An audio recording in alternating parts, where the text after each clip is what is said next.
y que la DIAN tiene una, y que si tiene esa está obligado a cobrar el impuesto. Ecopetrol no puede decir, pero déjeme decir esto, Néstor, porque es que ustedes están diciendo una cosa que es francamente absurda. Pero usted no era el que me decía hace 10 minutos que Ecopetrol, que esto no era para pagar, y ahora me dice que Reficar sí tiene que pagar. Que es decir que la DIAN puede decir si cobra un impuesto o no lo cobra, dependiendo si le parece importante la empresa, de si la empresa se va a quebrar con el impuesto, y todos esos argumentos que nada tienen que ver con si el impuesto se debe o no se debe. Una empresa puede afectarse mucho con un impuesto que se le cause, pero la DIAN no mira, ¿será que es que Avianca con este impuesto tan alto se va a quebrar, entonces mejor yo no lo cobro? No, la DIAN está obligada a cobrarlo. Ahora, no está obligada a embargar.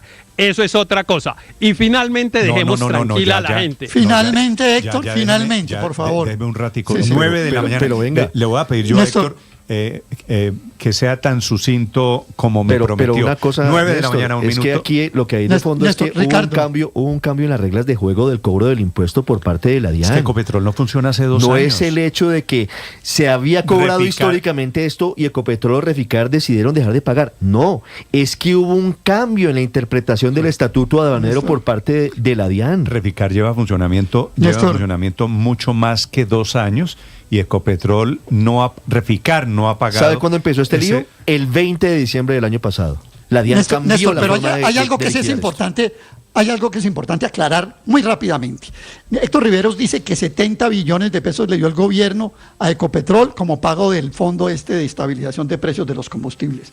Pues sí, es que yo hablo de los 175, es porque el gobierno le mete esa plata y después se la saca, porque es el dueño del 90% de la empresa. Entonces no vengamos a hablar bobadas de que le dio el 70 y se quedó la plata en Ecopetrol. No. La plata volvió a salir, pero como le parece muy poquito, 170 billones o 190, 1 billón más, yo simplemente le voy a dar un dato a Héctor, que en la discusión ha confundido ingreso con utilidades con patrimonio. Bueno, ha hecho una verdadera ensalada. Le quiero decir, el patrimonio de Ecopetrol hoy es de 103 billones de pesos.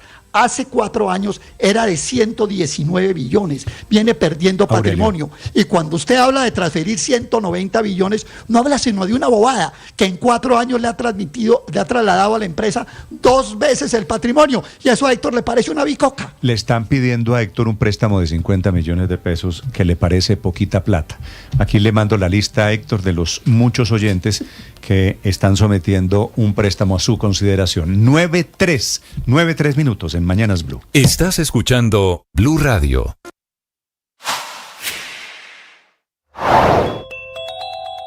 Antonio Sanguino es el segundo ministro de este gobierno en la mira de la Procuraduría por participar en política. Ya ordenaron recoger pruebas en medio de una indagación previa que está abierta por opinar y descalificar la alianza política entre los expresidentes Álvaro Uribe y César Gaviria. El 1 de noviembre, y refiriéndose a esa reunión, Sanguino dijo: futuro, esta es más bien la patética imagen de un pasado de exclusiones, desigualdades, corrupción, concentración de privilegios, abuso de poder, rodilleras ante poderes imperiales y mezcla de criminalidad y política. Un día después dijo: la alianza de la parapolítica y el neoliberalismo es un caso muy parecido al del ministro Eduardo Montealegre, que también está investigado por la Procuraduría por participar en política. El que sigue invicto, hablando de lo divino y lo humano y que parece invisible para el Ministerio Público,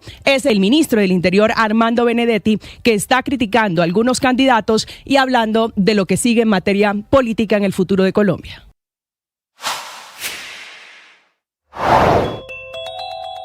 Esta refinería, la de Barrancabermeja, es de la cual vivimos, y ahora por cuenta, de un inédito cobro que le está haciendo la DIAN, que le quiere cobrar IVA de 19% con carácter retroactivo a los combustibles que compra Reficar para refinar la gasolina en Barranquilla. La DIAN le está cobrando ese 19%, que equivale a 1.5 billones de pesos.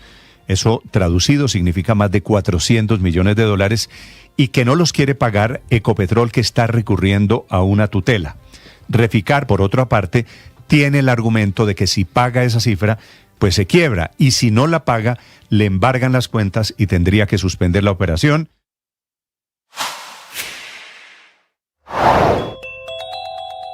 Hoy se cumplen 40 años de la toma del Palacio de Justicia, que ocurrió en 1985 cuando Belisario Betancur era presidente de la República. En Mañanas Blue, Carlos Medellín, hijo del ex magistrado Carlos Medellín Forero, quien fue asesinado durante la toma, recordó detalles del Holocausto. Empezaron a hablar por los medios de comunicación, el doctor Reyes, mi papá, y los demás magistrados empezaron a utilizar los medios de comunicación, cosa que no hacían, no era usual, y escuchar la voz del doctor Reyes pidiendo el cese al fuego y diciendo esto. Atención, Indepaz, que es una organización de derechos humanos que vigila el conflicto en Colombia, está denunciando que hay una masacre en San Pablo, en el sur del departamento de Bolívar. Vanessa Saldarriaga.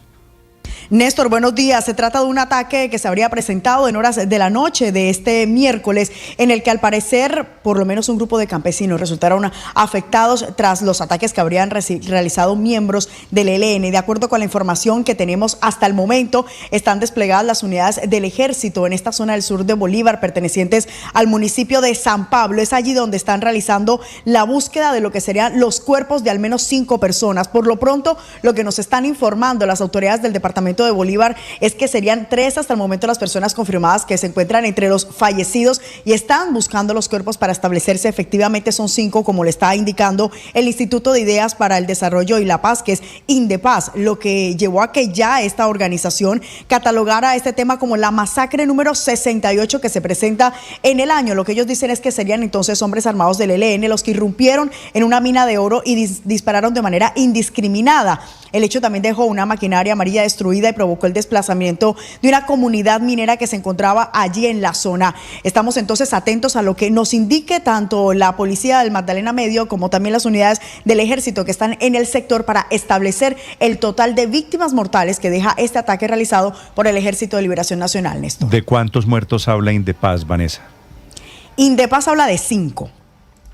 La información que a nosotros nos entregó el departamento del Cesar, o en este caso la Secretaría de Gobierno de Bolívar, es que se habla de 3 para ellos confirmados hasta el momento, pero están buscando los cuerpos para poder establecer si efectivamente son 5. Sí, 3 o 5, pues una calamidad, masacre 64 en Colombia este año. 9:07, está saliendo esta mañana a la venta el libro del rey emérito de España, lleno de defensas inconclusas, lleno de acusaciones contra los actuales monarcas, inclusive contra la actual reina, lleno de chismes, la defensa del rey Juan Carlos I. En Madrid, Enrique Rodríguez.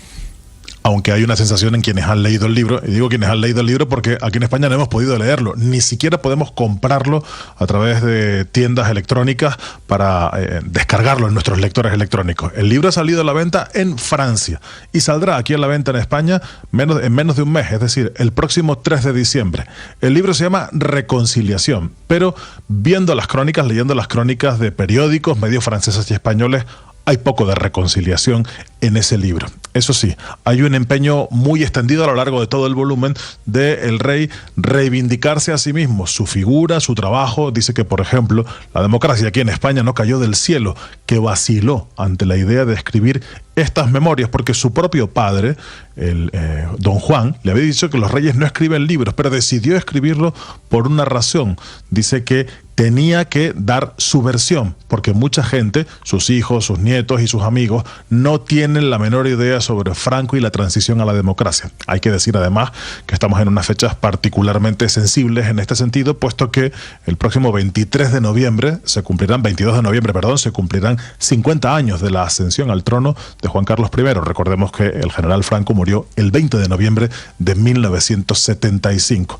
Señala que hará todo lo que está en su mano, dice, para que su hijo, el rey Felipe, resista en la institución y que su hija, la princesa Leonor, la heredera al trono, también, que dice está extremadamente bien preparada pueda seguir adelante con la labor que tiene encomendada, porque señala que la democracia es un bien muy frágil que debe preservarse y defenderse.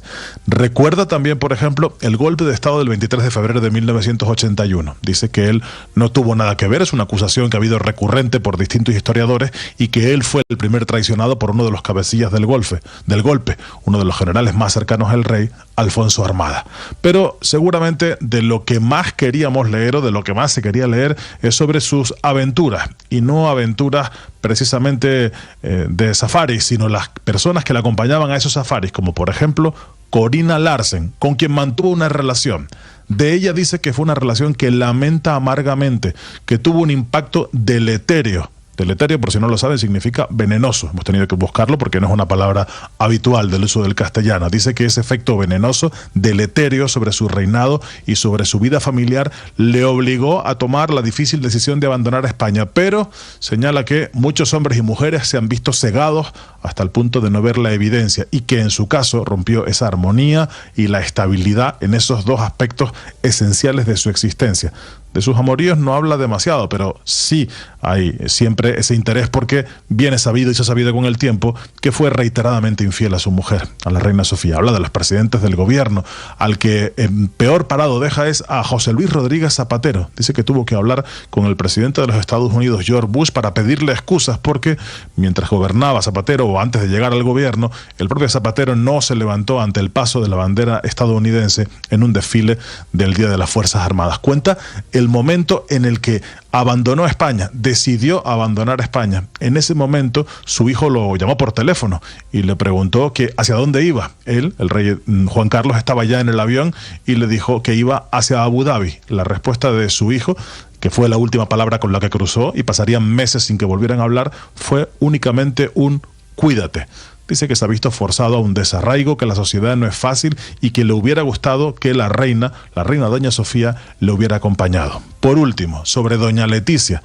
Se suponía, se rumoreaba o se entendía que la relación entre él y la reina actual no era muy buena, pero en este libro lo acaba de confirmar. Dice que entre ellos hubo siempre una incomprensión personal, y que intentó que no se reflejase en sus actividades institucionales, y que hizo todo lo posible para pasar por alto sus diferencias, porque dice el éxito de la pareja principesca, es decir, el rey y la reina actuales, era un seguro para el futuro de la corona. Como se podrán imaginar, este es uno de los temas de conversación aquí en España. El libro seguramente va a ser uno de los libros más vendidos de estas Navidades, pero como digo, por el momento, y como si viviéramos en los tiempos del general Franco, hay que cruzar la frontera hacia Francia para conseguir este objeto de investigación y escrutinio por periodistas, historiadores y curiosos en general aquí en España, Néstor. ¿Dónde está el rey Juan Carlos, el rey emérito hoy, Enrique? Hoy, precisamente hoy, está aquí en España. Está en el norte de España, en Galicia. Ha venido a practicar o a observar unas regatas que hay en la región de Galicia, pero él sigue viviendo en Abu Dhabi. Y esa circunstancia, esa circunstancia no parece que tenga opciones de cambiar. Y diría más, a la vista del texto de este libro, me parece que esa circunstancia de que vaya a cambiar su residencia y pueda volver a España, me parece que es una circunstancia que se aleja un poco más, por no decir mucho más, con el contenido de este libro, Néstor. Enrique, gracias. La noticia en el continente viene desde Argentina, en donde el gobierno del presidente Milei le autorizó a los civiles tener fusiles inclusive semiautomáticos, un gran escándalo de un gobierno muy de derecha que está ejerciendo en todos los frentes. Desde Buenos Aires, Alejo Sánchez. Néstor, muy buenos días. A través de la resolución 37-2025, publicada en el Boletín Oficial de la República Argentina, el Registro Nacional de Armas, el RENAR, aprobó un nuevo régimen que regula la compra y tenencia de armas semiautomáticas de uso civil condicional para particulares y entidades de tiro. La medida establece un nuevo régimen de autorización donde los civiles podrán adquirir o poseer armas semiautomáticas como fusiles, carabinas o subametralladoras de asalto derivadas de modelos militares. Es importante destacar que esta medida se centra en la tenencia, que es tener el arma bajo custodia, y no en la aportación, que es llevarla consigo en la vía pública. Esta flexibilización ha sido cuestionada por especialistas en seguridad. Esto dijo Julián Alfí, director ejecutivo del Instituto de Estudios Comparados de Ciencias Penales y Sociales, INESEIP, a un medio local. El gobierno flexibiliza el acceso a armas de fuego de altísimo impacto como son las semiautomáticas de alto calibre, así que quienes hoy lamentablemente están festejando esta decisión deben ser seguramente las organizaciones criminales que quieren aumentar su poder de fuego. Entre los requisitos, la resolución establece que los solicitantes deberán identificar con precisión el arma. Además, deberán contar con un sistema de almacenamiento seguro aprobado por el Registro Nacional de Armas y presentar una declaración jurada detallando los fundamentos de la solicitud. Néstor, esta reforma sustituye el decreto de la década de 1990 dictado durante el gobierno del expresidente Carlos Menem, que impedía a civiles adquirir fusiles semiautomáticos, excepto que tuvieran autorización del Ministerio de Defensa. Estas medidas han generado debate y cuestionamientos por parte de especialistas en seguridad que consideran que se aumentarán los ataques con armas de fuego y el crimen organizado. Desde Buenos Aires, Alejo Sánchez para Blue Radio.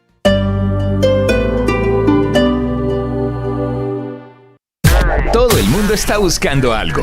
Ser el primero, estar en todo lado. Todo el mundo está buscando algo. Búscanos, porque te conectamos con la información, la opinión, el entretenimiento, porque queremos que seas el primero. @Blue Radio Co. en YouTube. Búscanos. Todo el mundo está buscando algo. Blue, más que radio.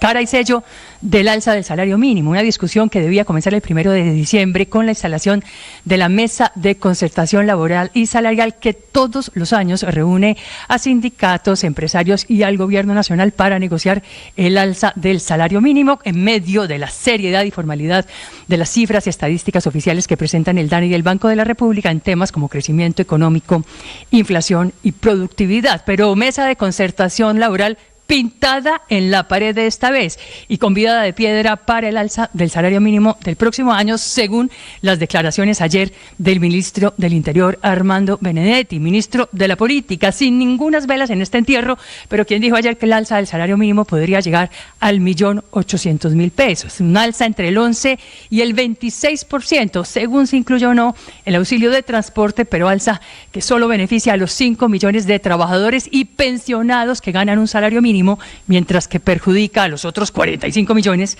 que no se benefician en nada y que solo sufren los coletazos vía el aumento de los arriendos, pensiones de colegios, multas de tránsito, cuotas de administración y un gran etcétera de cosas que suben con el salario mínimo, incluso elevando la inflación a niveles cercanos al 6%, según los cálculos esta mañana de distintos analistas, es decir, doblando la meta a largo plazo del Banco de la República, que ubica una inflación en el 3%, por no mencionar además solo el impacto que puede tener sobre las propias finanzas del Estado.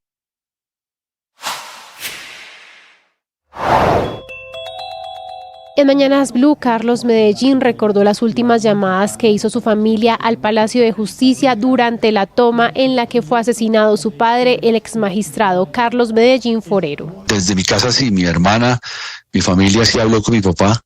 Al comienzo él nos transmitió tranquilidad. Igual que esperemos que esto se resuelva y que haya una negociación. Su padre estaba en el cuarto piso, ¿verdad? Sí, estaba en el cuarto piso. Y ya las últimas llamadas ya fueron más difíciles porque yo creo que ellos se dieron cuenta que la situación se estaba saliendo de control.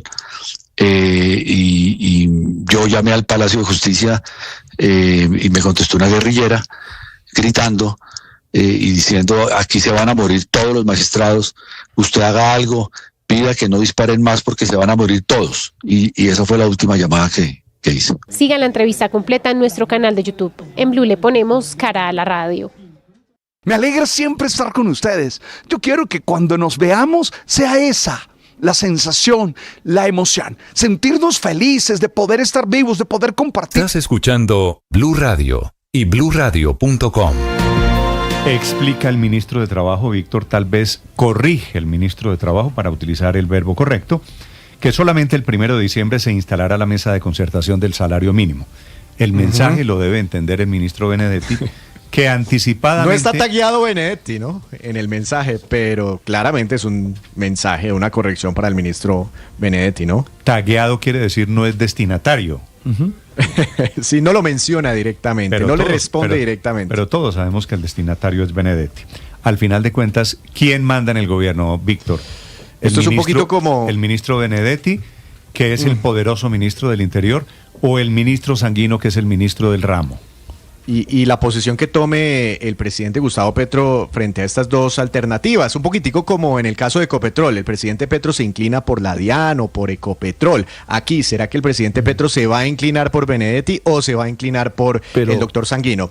¿Cuáles son las dos versiones rápidamente, Ricardo, para que la gente nos entienda? Benedetti ayer dijo, vamos a subir el salario mínimo a más de 1.800.000 pesos mensuales. Y no dejó, es decir, como que dio a entender que se subiría sin previa negociación como se hace todos los años. Y el ministro Sanguino, el del trabajo, dice, pilas, que quede claro, sí va a haber un ajuste en el salario mínimo, pero como en todos los años se va a instalar una mesa de concertación, primero habrá una negociación, esa mesa queda instalada el 1 de diciembre y da a entender que no se hará un ajuste sin previa negociación de la mesa de concertación salarial. Es que no hay datos del DANE, no ha comenzado la mesa tripartita. Néstor, solamente un tema colateral. Señor. Frente a la participación en política de los ministros. Fíjese cómo llama la atención que el mismo día en el que el ministro Benedetti evidentemente hace política con el tema del salario mínimo, la Procuraduría le abre investigación al Sanguino, ministro de Trabajo, sí, a Sanguino, por participación en política, en redes sociales. No sé si en la Procuraduría ni siquiera están mirando lo del ministro Benedetti. Doctor Jaime Alberto Cabal, presidente de los comerciantes de FENALCO, buenos días. Muy buenos días para Néstor, para todo el equipo de la mesa de Blue Radio y todos los oyentes. Doctor Cabal, ¿qué pasaría hipotéticamente si el gobierno sube el mínimo a 1.800.000? Bueno, la verdad es que desconcierta mucho que un ministro del Interior que no tiene nada que ver con el tema, pues haga esta afirmación, lo cual de entrada, pues entiende la gente que está haciendo política y que está haciendo demagogia barata de cara a las elecciones próximas. Eso no le compete a él, le compete el liderazgo al ministro de Trabajo y obviamente a esa mesa de concertación laboral, como ustedes muy bien lo han dicho. Lo que pasa es que hablar de 1.800.000, cuando el salario mínimo hoy está en 1.423.500, significa un incremento del 26.44. A nosotros nos han dicho que tenemos las cuentas cerradas, pero es que él habló del salario mínimo, él no habló del salario mínimo más o incluido el auxilio de transporte. Salario y mínimo obviamente, más subsidio de transporte, ¿cuánto da hoy, doctor Cabal? 1.600.000 más o menos, ¿no? Hoy es 1.600.000, es correcto. Si pero cualquiera que sea el incremento, si está incluido lo del subsidio, sería un poquito menos duro el golpe. Sería, no, muy duro el golpe porque sería algo así como el 11 o el 12%, que es 2 veces más que la inflación. Y esto no tiene precedentes en Colombia. Jamás se ha subido un incremento del salario mínimo que duplique la inflación, con lo cual esto tiene consecuencias no solamente para las empresas, sino también consecuencias inflacionarias para el país, porque es que recordemos que el incremento del salario mínimo indexa una cantidad de bienes y servicios como por ejemplo los cupones de salud, como los seguros, igualmente como el transporte. Es decir, que prácticamente sale lo comido por lo servido y genera efectos inflacionarios. O sea que esta afirmación pues verdaderamente sorprende y prácticamente dinamita la mesa de concertación laboral durante este año, porque pues ya el presidente Petro lo había anunciado que iba a subir el salario mínimo hacia el 11%, ahora lo dice Benedetti, con lo cual pues obviamente no van a respetar la mesa de concertación laboral y eso se vuelve, es en una payasada prácticamente y en un irrespeto para los sindicatos y para los gremios. Queda pintada en la pared y queda como convidada de piedra esa mesa de concertación laboral que muchos dirán, ¿y ya para qué? Ustedes desde FENALCO habían dicho igual que no se iban a sentar en esa mesa este año, pero esto antes de las declaraciones del ministro Benedetti, ¿por qué? No, pues básicamente reafirmamos esa posición. No tiene ningún sentido porque ya está cantada, digamos, la intención del gobierno en un año electoral, preelectoral, que por supuesto le interesa hacer populismo, congraciarse con los trabajadores, que no se les explica la realidad del impacto que puede tener ese incremento del salario mínimo y obviamente ir a la mesa de concertación, pues prácticamente es hacer convidados de piedra, no tiene ningún sentido. Doctor Cabal, muchas personas dentro del gobierno, incluido el presidente Gustavo Petro, dicen, allá los economistas de FENALCO y de los gremios y los ortodoxos se equivocan porque hemos subido el salario mínimo muy por encima de la inflación y no ha tenido el impacto que ellos dicen puede tener un incremento muy por encima de la inflación. Y el gobierno, el presidente dice, mire, la inflación ha caído desde el pico, se han creado más puestos de trabajo, ha caído la tasa de desempleo a mínimos históricos, en fin. Y motivado en esos resultados, piensan hacer ese nuevo ajuste muy por encima de la inflación. ¿Esto sí está impactando o no está impactando la economía? Pues obviamente que sí. Mire que ya estamos completando 3 meses consecutivos donde la inflación no cede del 5.2, cuando venía en caída, y obviamente con el incremento del salario mínimo del año pasado, que de hecho ya fue alto, más la reforma laboral que impactó los costos laborales, y que impactó muchos ajustes en precios de bienes y servicios, pues obviamente la inflación sigue estancada, por decirlo de alguna manera, en esos niveles cuando la meta del Banco de la República es bajarla al 4%. Por eso el banco ha sido cauteloso en no bajar las tasas de interés. Entonces sí ha tenido un impacto. Y en cuanto a las cifras de desempleo, pues si bien es cierto el DANE dice que han bajado, hay una cifra que no muestran y es el excesivo incremento de la informalidad y los trabajadores del rebusque y por cuenta propia. O sea que pues prácticamente esas cifras desde nuestro punto de vista son cuestionables. Claro. Doctor Cabal, usted arrancó haciendo, esta entrevista arrancó haciendo unos cálculos en los que creía que el 1.800.000 pesos mencionado ayer por el ministro Benedetti no incluía el auxilio de transporte. ¿Eso quiere decir que usted tiene la teoría que sumándole el subsidio de transporte todo podría superar los 2 millones de pesos? Pues prácticamente sí. Él no especificó, él habló del salario mínimo. Y el salario mínimo es una cosa y el auxilio de transporte es otra cosa. Si fuera el salario mínimo solo, este incremento sería el 26.44%. Si es con el auxilio de transporte, este incremento sería el 12% y superaría los 2 millones de pesos efectivamente. Sí, que obviamente sería un aumento notable y ahí está la controversia. Doctor Cabal, gracias por estos minutos. Bueno, muchas gracias a ustedes. Un saludo. El presidente de los comerciantes, que es uno de los gremios que ha puesto el grito en el cielo por cuenta del anuncio anticipado del ministro del Interior. Estás escuchando Blue Radio. Han estimado desde Reficar que en caso de que se llegara a producir el embargo de sus cuentas por parte de la DIAN, en un plazo de entre 7 y 18 días se paralizaría la operación de esa refinería, que tendría 2 consecuencias. Una, dejaría sin combustible a toda la costa caribe colombiana. Diariamente Reficar hace el proceso de refinación de 200.000 barriles de petróleo, de gasolina, diésel y gasolina jet fuel para los aviones, lo cual causaría una crisis en la costa caribe, y para las finanzas de Ecopetrol, que es la dueña de Reficar, sería un golpe mortal. Dice esta madrugada la USO, Néstor, que estaría prácticamente en causal de liquidación, de crisis financiera aún más grave que la que tiene hoy la estatal petrolera.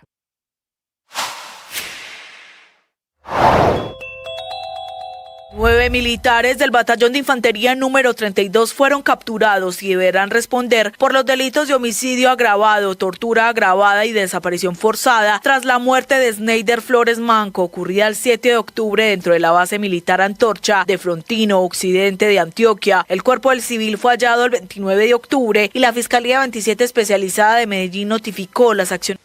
9 de la mañana, 28 minutos. Confianza con las más recientes cifras del turismo internacional en Colombia, protagonista de la reactivación económica del país, inclusive para la generación de divisas. Entre enero y septiembre llegaron al país 4.876.000 visitantes no residentes, de los cuales 3.467.000 eran extranjeros, 1.191.000 colombianos residentes en el exterior y 217.000 pasajeros de cruceros internacionales. Aunque el número total de visitantes en no residentes cayó 4,2%, el flujo de extranjeros no residentes aumentó 4,5% y acumula un crecimiento casi del 15% desde que comparamos las cifras en el 2023. Resalta el Ministerio de Comercio, Industria y Turismo que Estados Unidos se mantuvo como el principal país emisor de visitantes con una participación casi del 23%, después México, Ecuador y Perú. En cuanto a los receptores, en cuanto a los destinos, se destacan Bogotá, que recibió el 40% de los visitantes extranjeros no residentes, seguido por Antioquia y Bolívar, regiones que concentran la mayor actividad turística internacional dentro del país.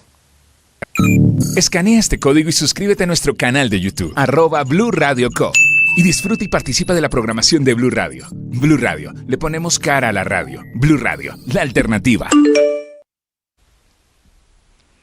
9 de la mañana, 29 minutos y 280 millones de dólares de exportaciones de aguacatejas entre enero y septiembre en lo corrido del año e impulsando así las exportaciones colombianas del agro. Exportaciones que además cada vez son más grandes y ponen al país como una potencia aguacatera, con exportaciones totales entre enero y junio de 2025 por 146.746 toneladas y un total de 279 millones de dólares. Un cultivo que ya ocupa 55.000 hectáreas en 18 departamentos del país y que aportó además el 2.5% del Producto Interno Bruto Agrícola en lo corrido de este año. Estás escuchando Blue Radio. En Mañanas Blue, Carlos Medellín, hijo del ex magistrado Carlos Medellín Forero, habló de la responsabilidad del Estado en la retoma del Palacio de Justicia hace 40 años. La prueba más importante que se practicó en las demandas que nosotros presentamos contra el Estado y el resultado de ellas fue condenado el Estado por el exceso en el operativo militar y por la ausencia de vigilancia a la Corte, es que días antes, en los medios de comunicación, se registró y se informó que se habían encontrado planos e información de inteligencia de que el M-19 se iba a tomar la Corte. Entonces el edificio tenía solamente dos entradas, la de la carrera octava y la de la Plaza de Bolívar.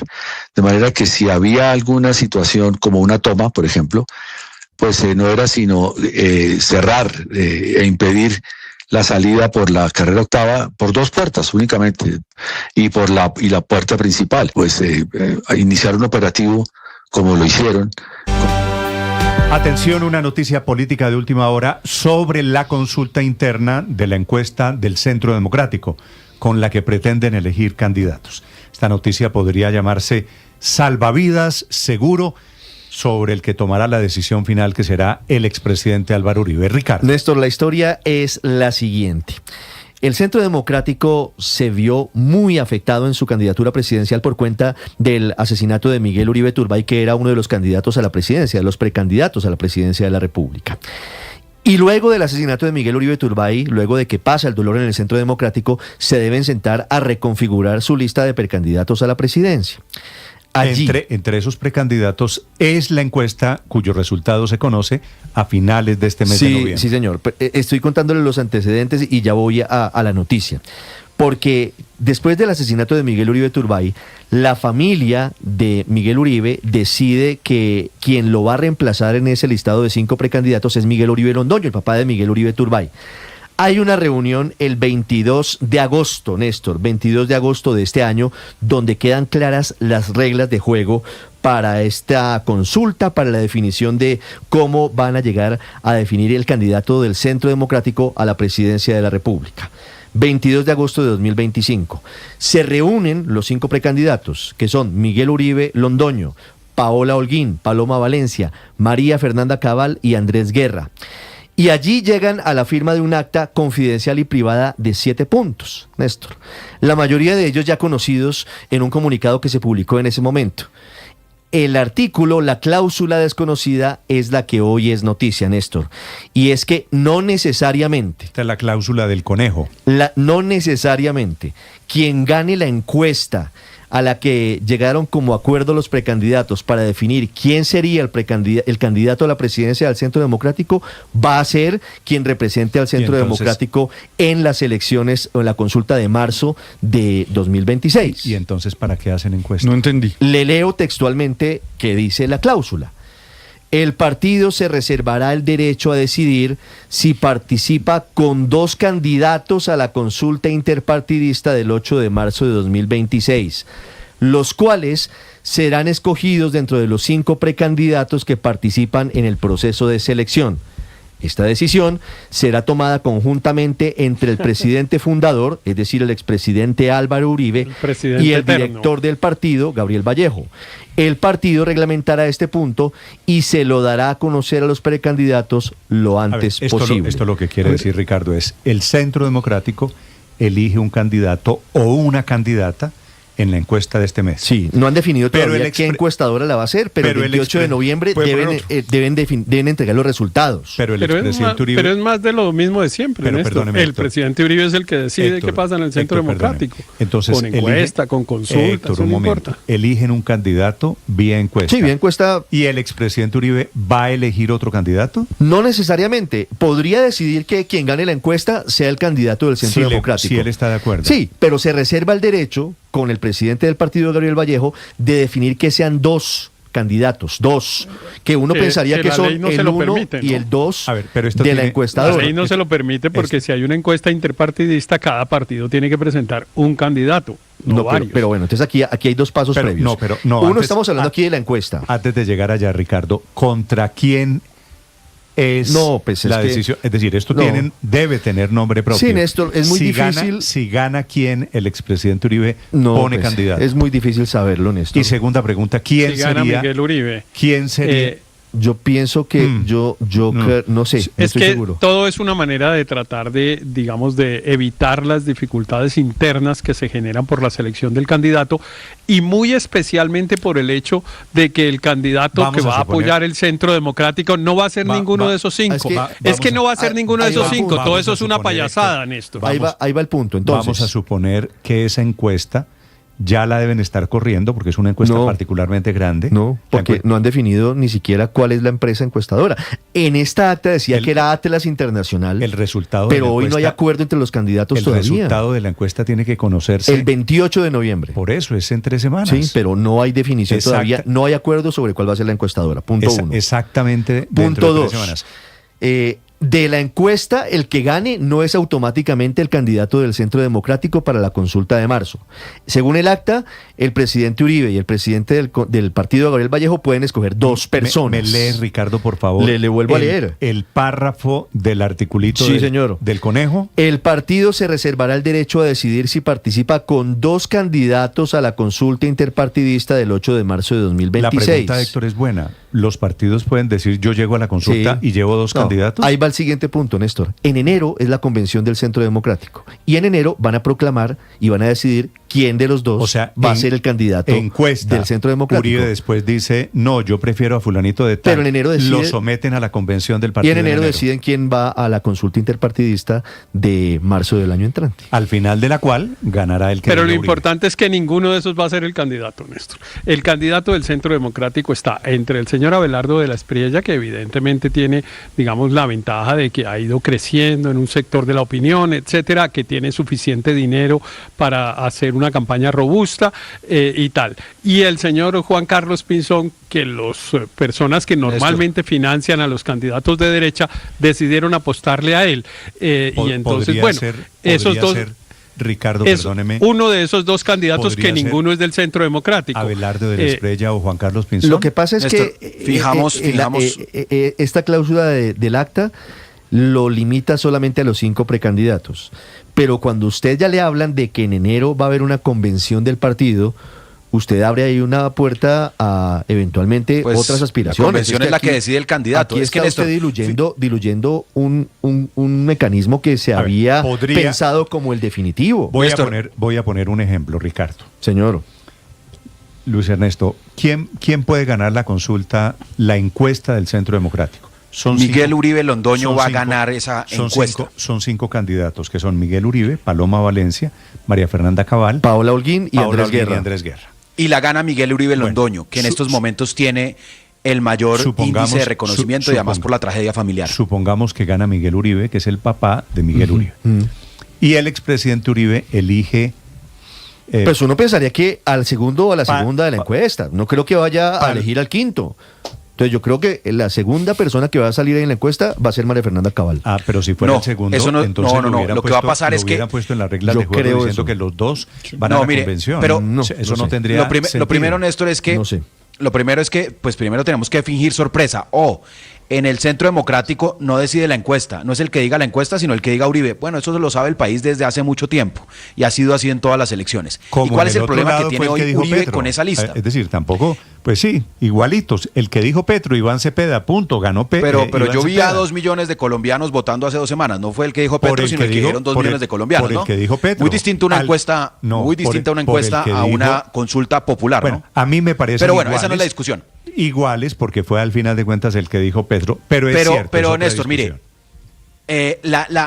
lo que pasa es que el Centro Democrático y el presidente Álvaro Uribe está encartado con la candidatura presidencial de Miguel Uribe Londoño, porque si bien por supuesto por la tragedia familiar tiene un gran cariño y empatía, pues considera que no es el mejor candidato para ganar la presidencia. De hecho, se le propuso la cabeza de Senado y el padre de Miguel decidió continuar en el proceso, porque pues por su decisión personal y era la forma de reivindicar las banderas de Miguel Hijo.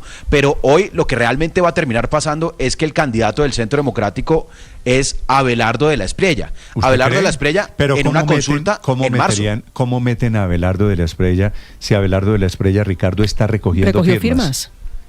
Sí, pero les toca en una consulta, pero Néstor. Acuérdese que hay una convención. Ya voy, sí, señor. Hay la convención del Centro Democrático en enero. Por eso, pero si va Abelardo de la Espriella a la convención del Centro Democrático, ¿al final es por firmas o será candidato del Centro Democrático? Es una gran La pregunta. forma en que ponen a Abelardo de la Espriella como candidato del Centro Democrático es poniendo un candidato débil en la consulta de marzo para que lo derrote, como pasó con Oscar Iván Zuluaga, que terminó declinando y apoyando, recuerde usted, a Federico Gutiérrez, que terminó siendo el verdadero candidato de Uribe, porque no despegó Oscar Iván Zuluaga. Y eso es lo que le va a pasar a los candidatos que son hoy funcionarios o partidistas del Centro Democrático, que ninguno despega y el que despega es el que abraza a Uribe. Esa teoría de que llevamos un candidato débil para perder, no sé, no sé si sea con la intención de hacerlo, Néstor, pero mire, es que yo creo que al Centro Democrático le está tocando administrar una situación que es difícil, pero que yo veo que ellos la entienden y es la siguiente. Ninguno de sus precandidatos parece opcionado para ganar la presidencia de Colombia, primer punto. Pero segundo, igual necesitan mantener un sentido de organización, de cohesión. Tampoco pueden cerrarle la puerta en la cara a... ¿Cómo sabemos que no?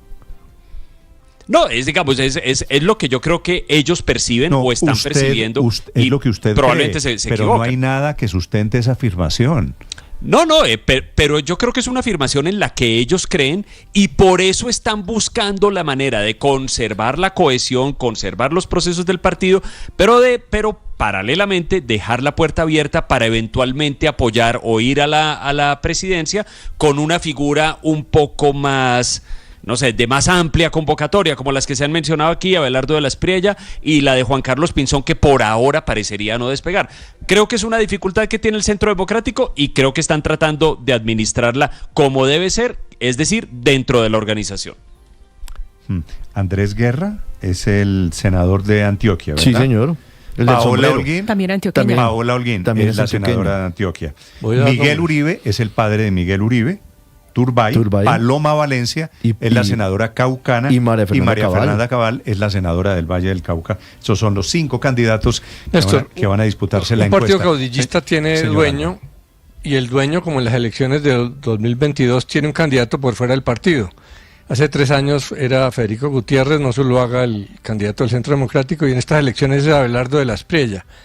Le van a facilitar una consulta interpartidista de la Espriella, que se la gana, porque eso lo impulsa, pero sobre todo porque lo legitima. Y es de la Espriella por varias razones. Es el más alineado con la política de hoy. Hace un populismo que es una mezcla de Trump, Bukele y Milei. Pero sobre todo, ¿no? Déjeme termino esta frase, Néstor. Sobre todo es el más parecido al perfil de Uribe en el 2002. ofrece venganza contra la izquierda, mientras que Uribe ofrecía venganza contra las FARC. Y esa oferta es la más vendedora en la política de hoy. Es Abelardo de la Espriella y todo lo demás es simplemente para hacerle una corte para legitimarlo. Por eso quieren que hasta Fajardo vaya a esa consulta. Obviamente Fajardo no creo que se preste para eso. Pero es que, miren, Néstor, a mí me gusta el proceso de selección de los candidatos que ocurre en Colombia, porque en realidad es un poco más democrático de lo que uno mismo cree y de lo que aquí mismo decimos. El que diga Uribe, la verdad es que no es el que diga Uribe en el sentido de que Uribe termina diciendo el que va a ganar, el que va teniendo ventaja en la competencia. Uribe seguramente, no sé si escogería a Abelardo de la Espriella, probablemente no, porque le parece un candidato muy radical, y Uribe, que es un hombre que entiende bien la política, entiende que eso le da una ventaja a otras fuerzas políticas. Abelardo, ¿sabe quién quiere a Abelardo de la Espriella? El que más quiere Abelardo. No, Gustavo Petro. Claro, los otros candidatos, yo no creo que el candidato de Uribe sea los otros. No, yo tampoco. Yo creo que el candidato de Uribe es Juan Carlos Pinzón. No, yo tampoco. El jefe Uribe no tiene candidato. El que le gusta a Uribe es Pinzón. No, Uribe no tiene candidato. A Uribe le encantaría que fuera Paloma, por ejemplo.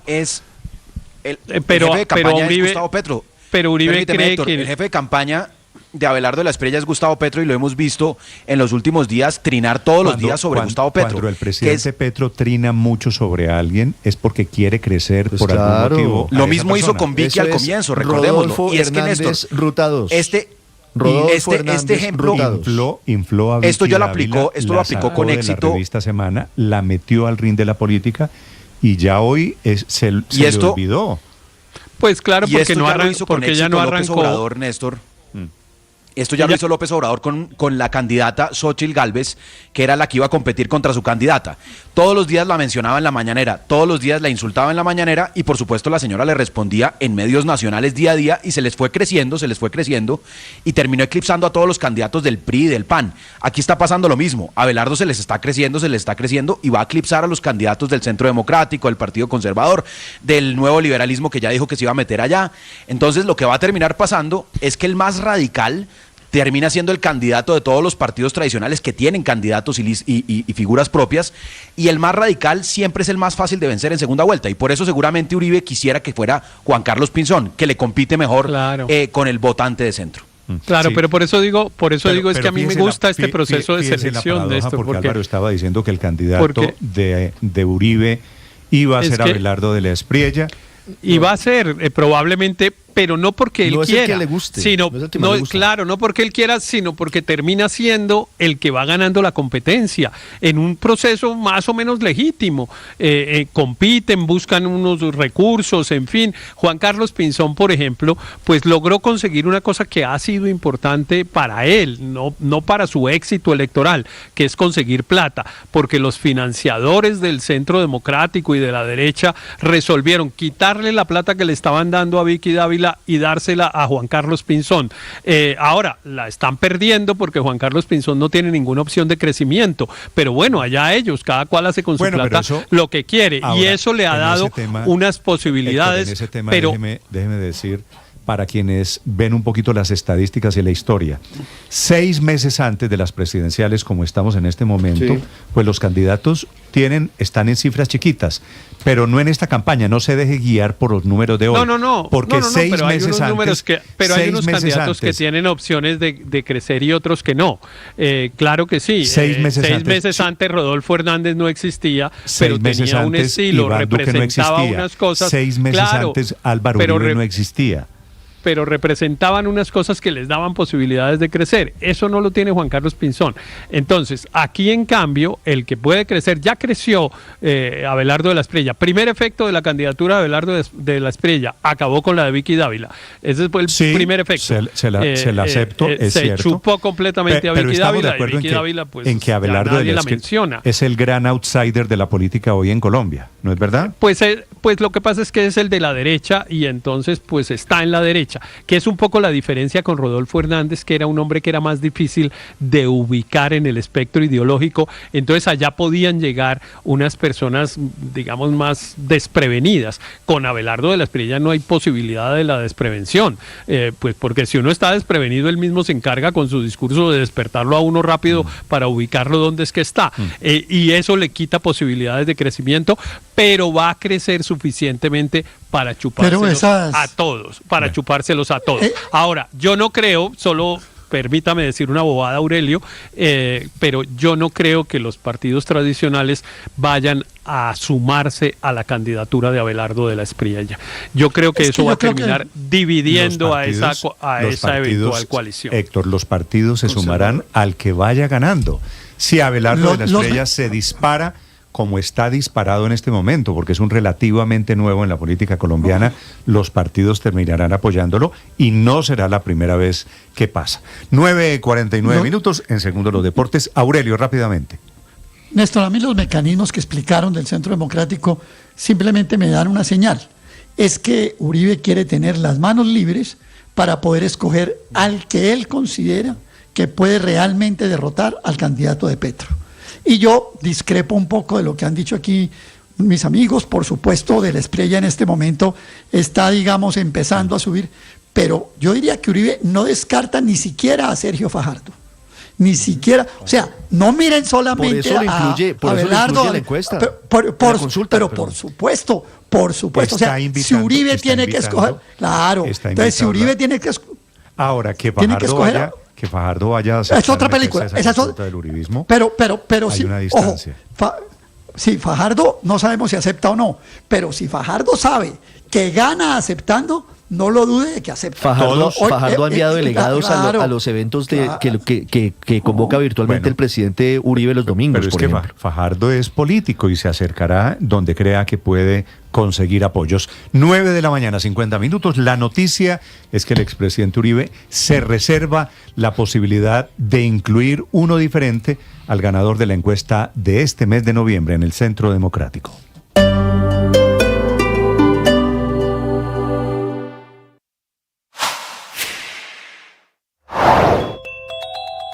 ¿Qué buscaba el M-19 cuando se tomó el Palacio de Justicia hace 40 años?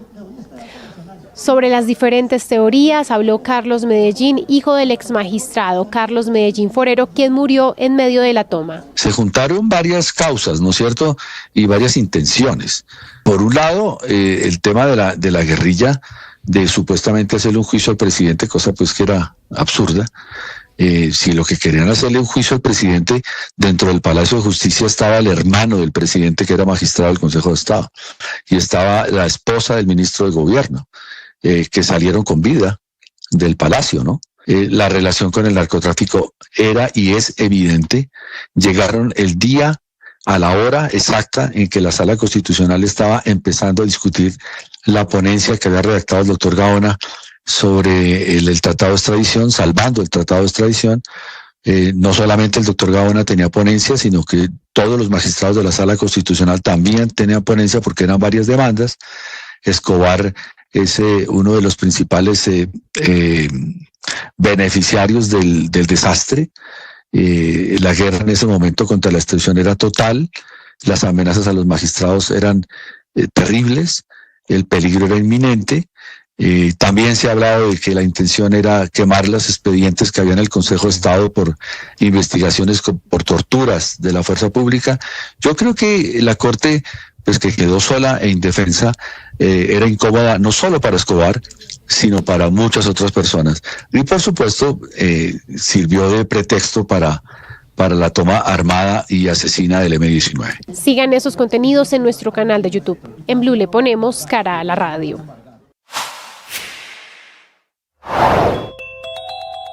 ¿Usted conoce a alguien que por estos días vaya a reclamar un medicamento a la EPS y le digan, no, es que no hay, es que vuelva otro día, es que ese medicamento queda pendiente y entonces el camino para esa persona es salir a comprar con su plata, con su bolsillo, esa medicina por los casos de los millones de pacientes que no pueden interrumpir sus tratamientos. Pues cada vez hay más colombianos gastando de su dinero para comprar medicinas que debería entregar el sistema de salud, porque ya ni siquiera las tutelas resuelven el problema. Esa es la principal conclusión del informe de la Defensoría del Pueblo, que reveló que las tutelas en salud en Colombia siguen creciendo constantemente desde el año 2020. De enero de 2020 a agosto de este año 2025 se han presentado en Colombia 1.003.147 tutelas relacionadas con el derecho a la salud.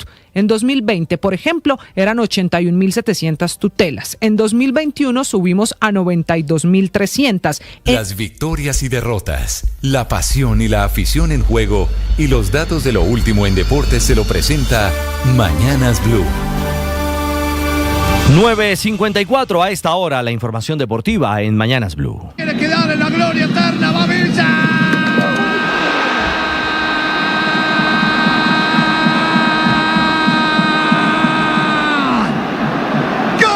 Y quedó en la gloria eterna Sebastián Villa. El delantero colombiano marcó el quinto penalti de la serie final por el título de la Copa Argentina. Independiente Rivadavia y Argentinos Juniors igualaron 2-2 en el tiempo regular y en la serie de cobros desde el punto penal, el equipo mendocino se impuso 5-3. Título y un héroe, el colombiano Sebastián Villa. No, yo creo que durante todo el torneo mostramos mucha humildad. Somos un equipo muy humilde, con mucha garra, mucho huevo y la verdad que una mentalidad enorme. La verdad que el profe Berti desde el primer momento nos dio su confianza. Bueno, creo que fuimos partido tras partido consolidándonos. Bueno, creo que hoy hicimos también un gran partido. Fuimos marcando goles, por ahí el primer gol de ellos, una desatención, pero bueno, Dios lo quería así. Sigue escalando Sebastián Villa, que ahora aspira a volver al entorno de Selección Colombia, triunfante en el fútbol argentino. Rivadavia, con el colombiano Villa a la cabeza, ya tiene cupo para la Copa Libertadores de América de 2026. И Тармена вносит мяч в штрафную. Да, Кривцов получил желтую карточку. Прострел Козлова и два гола сегодня забивает Джон Córdoba y оба с En передачи. tono ruso, gol colombiano. Bueno, goles, porque fue doblete de John Córdoba para el Krasnodar en la Copa de Rusia.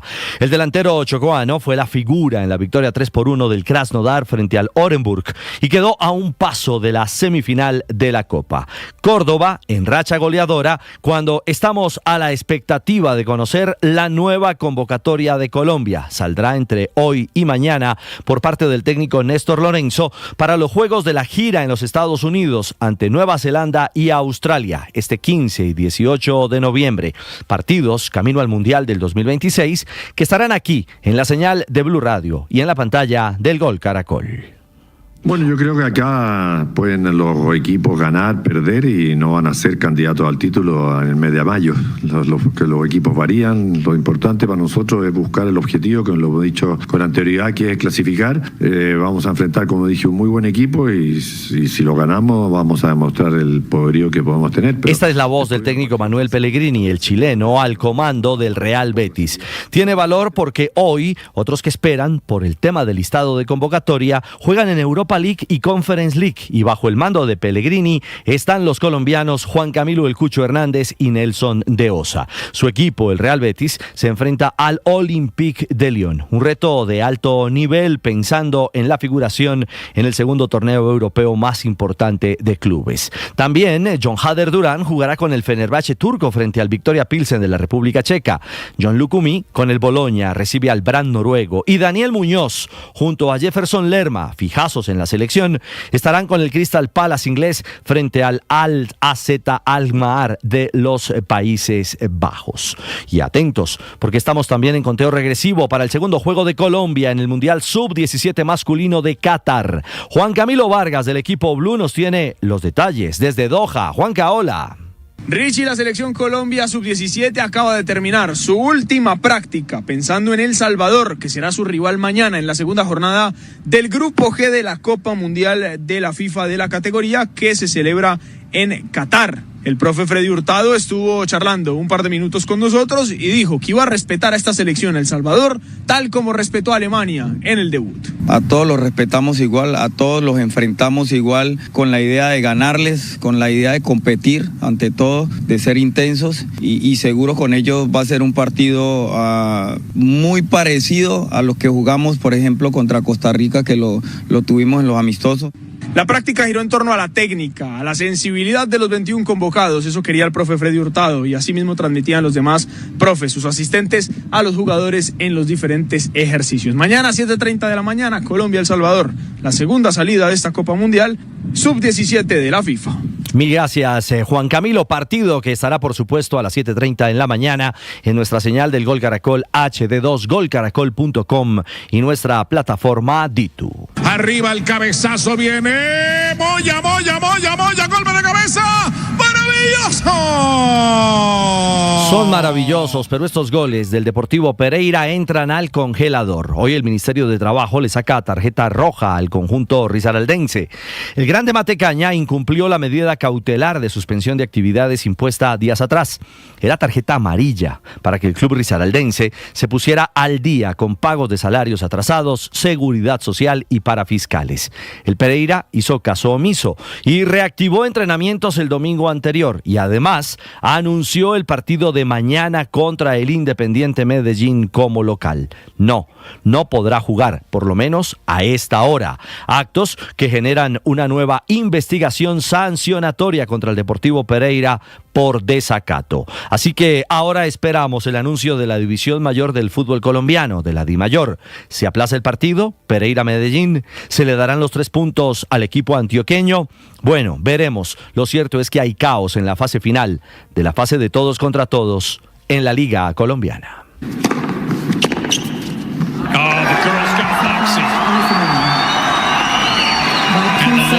Es la caída de Iga Swiatek en el WTA Finals, batalla de la número 2 del mundo frente a la estadounidense Amanda Anisimova, actual 4 del ranking mundial. Anisimova superó en 3 sets con parciales 6-7, 6-4 y 6-2 a la polaca. Ahora Amanda sueña con las semifinales del torneo en Arabia Saudita.